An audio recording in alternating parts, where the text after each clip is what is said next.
During a Good Friday church service, Monsignor Jefferson Wicks gives a loud, angry sermon. When he finishes, he goes into a small closet at the side of the altar, carrying the usual flask. After a few minutes, people hear a sound like something falling on the floor. Father Judd Duplessis, who was praying at the altar, attends to the sound and sees that Monsignor Wicks has fallen on the floor. People gather around the closet. Father Judd sees Wicks has been stabbed in the back with a knife made with a devil head at the top. The police quickly blame Judd, the younger priest who recently arrived at the church and had a rocky relationship with Wicks. Also, Judd had brought a devil head lamp top from a bar, the same as the one on the murder weapon. Detective Benoit Blanc arrives and talks with Judd. He asks Judd to help with the investigation. Judd joins him. As the investigation goes on, Benoit Blanc asks Judd to write down every detail he has about the case from the beginning. So let's start with that. Judd was a former boxer, and he had killed a man in the ring. With that guilty feeling, he quit boxing and turned to religion. He trained for the priesthood, hoping to escape his violent past. But one day, he hit a priest named Deacon in sudden anger. Because of this, Judd was transferred to the small failing parish Our Lady of Perpetual Fortitude, run by Monsignor Jefferson Wicks. Judd enters the church. Wicks welcomed Judd and introduced himself. At that time, Martha appeared. Wicks introduced her also. First, Wicks told him to listen to his confession. Wicks confessed about his envy toward rich people and his masturbation habits. Wicks preached harsh, fear-based religion. He believed in punishment, shame, and strict control. Another fact, Wicks also had a usual flock of followers. If a newcomer appeared, he directly attacked them in his sermons. Most times they left in the middle of the sermons. He always wanted to keep his usual flock only. This flock includes these persons. Martha DeCraw is his loyal enforcer. She is the most devoted member of Wicks' congregation. She defended him, supported him, and helped maintain his strict rules. She carries the story of Monsignor Wicks' mother, who is branded as the harlot whore.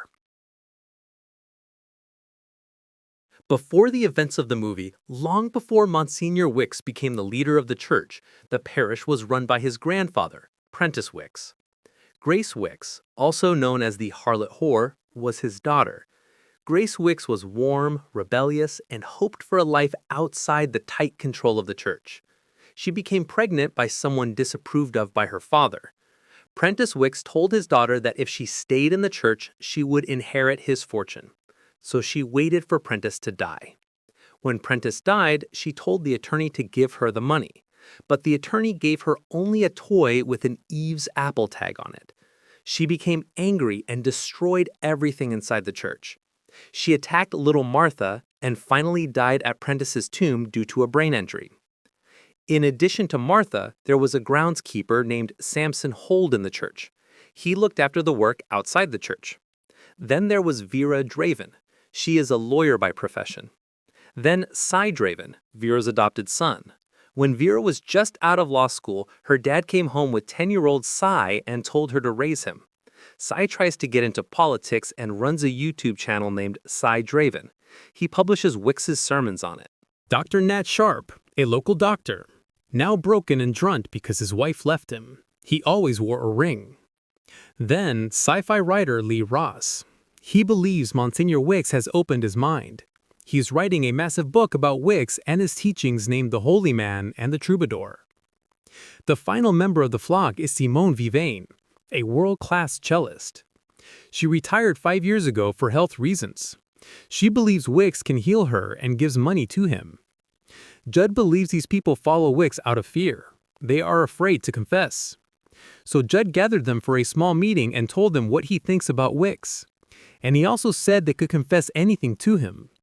But the others did not like having a meeting without Wicks, and they left criticizing him. One day Judd saw Martha come out of the confession chamber and walk away calming herself. Then Monsignor Wicks also came out, and he had a terrible look on his face. Holy Week started. On Palm Sunday, Judd and Wicks heard each other's confessions. Wicks confessed about his masturbation habit. Judd confessed about searching the details of Wicks' flock. Wicks hit Judd, saying the world wants to destroy us. We have to defend ourselves. Cy recorded the whole scene. One night, Judd entered the meeting room while Wicks was having a discussion with his usual flock. Wicks threw a book at him. Judd ran away. After that incident, Judd went to a bar and drank. He picked up the devil head lamp top. While returning, he threw it at the church. Samson heard the sound and asked, "Who is there?" After Wicks delivered his sermon, he went to the chamber at the side of the altar. Judd started his prayers. While doing his work, he heard something fall on the floor. He saw Wicks lying on the floor. Judd went inside the chamber, and the people in the church followed him. He saw blood on Wicks' back. Dr. Nat said, "Do not touch anything." Judd came out. Dr. Nat saw the blade with a devil head pierced into Wicks' back. Martha screamed, "Satan!" When Judd joined the others outside, the police were arriving. So the police questioned Judd. They showed the argument between Wicks and Judd recorded by Cy. Then Benoit arrives and starts the investigation with Judd. They began investigating the dead body. Benoit wanted to flip the body. When they did that, Judd got upset and left the room. Then Benoit and the chief officer came to him and told them, "If you want your life back, help with the investigation." Judd agreed. They went to the bar where Judd had taken that devil top. The devil head on the murder weapon was colored in red. The bartender highlighted that. Benoit took an old photo and realized there was another missing lamp top in the bar. Then they checked the chamber, how someone could come through the walls and stab him. They realized there was no way to come in except the front door. They started to assume it was a remote control stabbing. Then Martha came and lay in front of the altar and cried, saying, "Throw the police out." She blamed Judd, saying, "Murderer." Judd hit her hand. Then he went to Samson's place and started hitting the boxing bag. He saw Samson watching the recorded TV program. He said he records the program if he cannot watch it at the time it is telecast. So the police investigated the recordings on the day of the murder. They found that glitch in the recording at the time of the murder. The police said this glitch could be caused by remote control equipment. They saw the glitch occur after Wicks lay on the floor. Benoit becomes suspicious about Judd because he says, "When I joined the others outside, the police were just arriving." Benoit asks why he was late.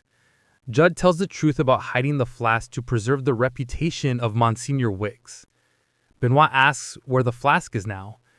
Judd tries to find it, but he cannot. The day came when the body was placed in the chamber.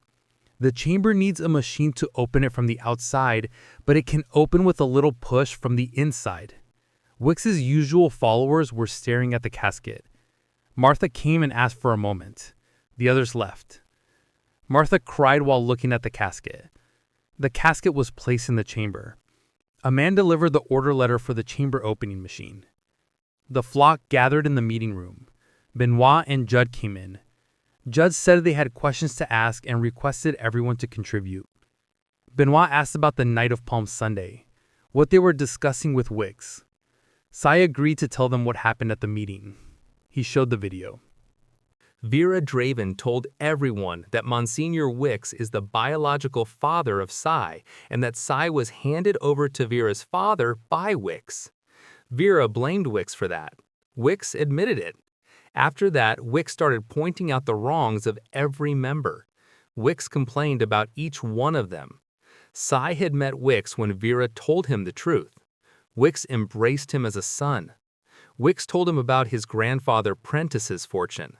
Wicks said he had found it, so Cy told him that the flock was a liability and to get rid of them.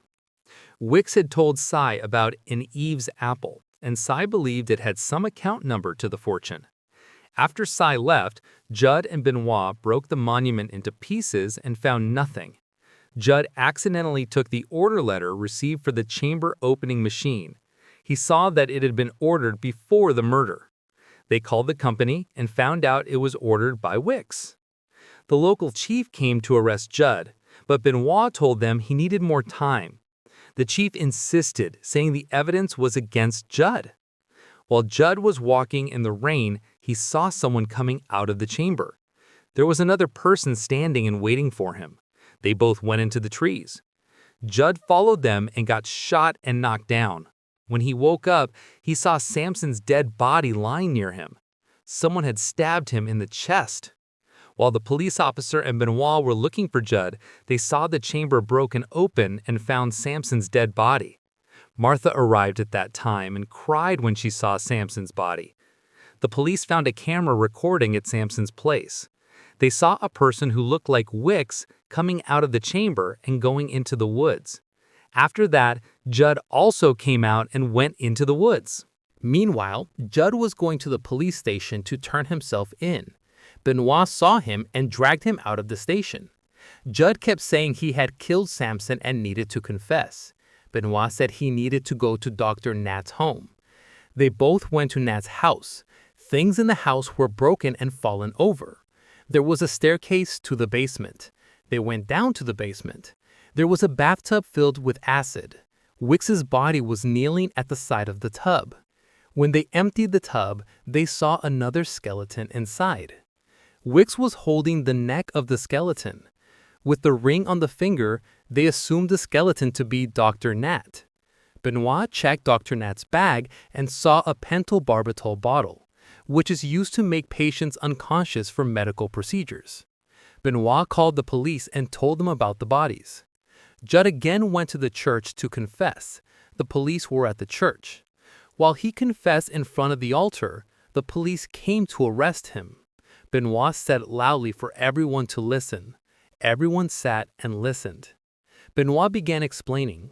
After entering the chamber, Wicks drank from his flask, which had been spiked with a very powerful tranquilizer.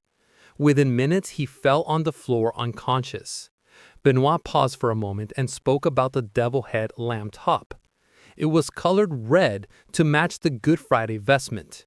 So Benoit said the blade was attached to his vestment while he delivered the sermon. It was not clearly visible because of the color. When Wicks fell on the floor, Dr. Nat pressed the remote controller and it pierced his back and blood flowed. When Judd went into the chamber, he saw the blood and saw the flask. When Judd came out of the chamber, he covered the flask with the door.